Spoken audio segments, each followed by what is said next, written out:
अविनाश जी जो है आज का गुरु ज्ञान देने वाले हैं सर।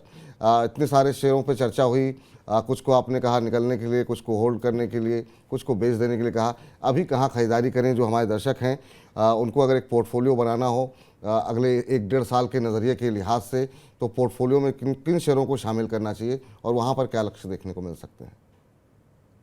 देखिए, 2 शेयर मैं आपको इमीडिएटली बताता हूँ, बाकी शेयर्स जो मैं आपको बताऊँगा वो थोड़े-थोड़े करके अपना आप पोर्टफोलियो बना सकते हो।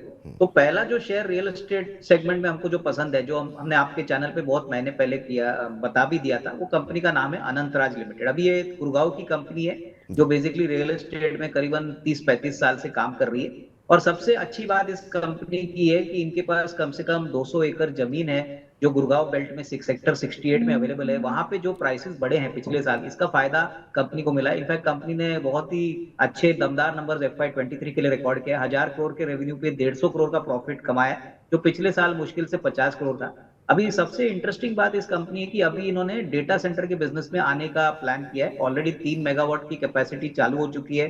रेलटेल इनका पहला कस्टमर है। इनका प्लान है कि अगले साल तक ये 21 मेगावाट तक जाएंगे और डेटा सेंटर के बिजनेस में वैल्यूएशंस इनको बहुत अच्छे मिलेंगे, क्योंकि प्रॉफिटेबल धंधा होता है। तो यहां से मुझे लग रहा है कि अगर नजरिया आपका 12-15 महीने का है, तो कम से कम 225-230 का एक टारगेट प्राइस लेके यहाँ पे आप काम कर सकते हो।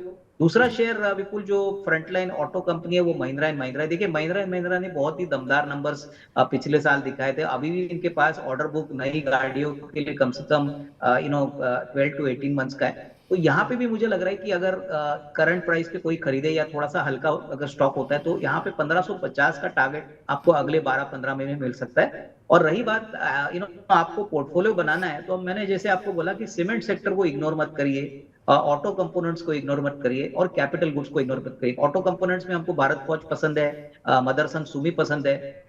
सीमेंट की बात करें तो अंबुजा सीमेंट्स है, उसके बाद ओरिएंट सीमेंट एक छोटी सीमेंट कंपनी है। तो ये पोर्टफोलियो आपको अच्छी खासी कमाई अगले 12-15 महीने में दे सकता है, लेकिन थोड़ा सा एसआईपी के पॉइंट ऑफ व्यू से इन्वेस्टमेंट करिए, क्योंकि मार्केट्स काफी चढ़े हुए। तो स्लोली स्लोली आप एसआईपी करोगे तो आपको डेफिनेटली इसमें फायदा रहेगा। तो ये लंबी चौड़ी जो लिस्ट बताई गई है उस पर आप ध्यान रखें। वो चुनिंदा शेयर हैं, चुन चुन करके अविनाश जी बता रहे हैं, तो ये अपने पोर्टफोलियो में आप रखें। एक साथ पैसे न लगाएं, थोड़े थोड़े करके लगाएं। लेकिन आज खासतौर से जिन 2 शेयरों पे बात हुई है उसको जरा स्क्रीन पर एक बार दोबारा लेकर के आइए, वो एक बार हम जरा अपने दर्शकों को फिर से बता दें। तो यहाँ पर जिन 2 कंपनियों में खरीदारी की सलाह दी गई है उसमें पसंद आ रहा है अनंतराज इंडस्ट्रीज़, रियल एस्टेट से जुड़ी हुई कंपनी। यहाँ पर आपको 167 के आसपास का भाव अभी देखने को मिल रहा है। 225 रुपये तक के लक्ष्य यहाँ पर आपको देखने को मिल सकते हैं आने वाले दिनों में। इसके अलावा जो दूसरी कंपनी पसंद आ रही है वो है एमएनएम। एमएनएम में जो है 1257 के आसपास से अभी ये कंपनी ट्रेड करती है। 1550 का स्तर यहाँ पर के लक्ष्य के साथ आप खरीदारी कर सकते हैं।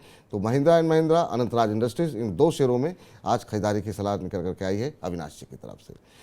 तो चलिए अब फिलहाल कार्यक्रम को समेटने का समय हो गया है। अविनाश जी, बहुत अच्छा लगा सर, जब भी आप आते हैं बहुत कुछ सीखने को मिलता है हमारे दर्शकों को। बहुत बहुत धन्यवाद अपना कीमती समय देने के लिए। आगे भी आप ऐसे ही समय समय पर अपना योगदान देते रहें, हमारे दर्शकों को ज्ञान देते रहें। बहुत बहुत शुक्रिया आपका। कोई डिस्क्लोजर सर? नहीं, जो भी शेयर्स विपुल हमने आपको बताए हैं, हमने हमारे क्लाइंटों को भी रिकमेंड किए हैं, तो ये मेरा डिस्क्लोजर है। पर्सनल होल्डिंग कोई भी शेयर में नहीं। बहुत बहुत धन्यवाद सर, बहुत बहुत शुक्रिया।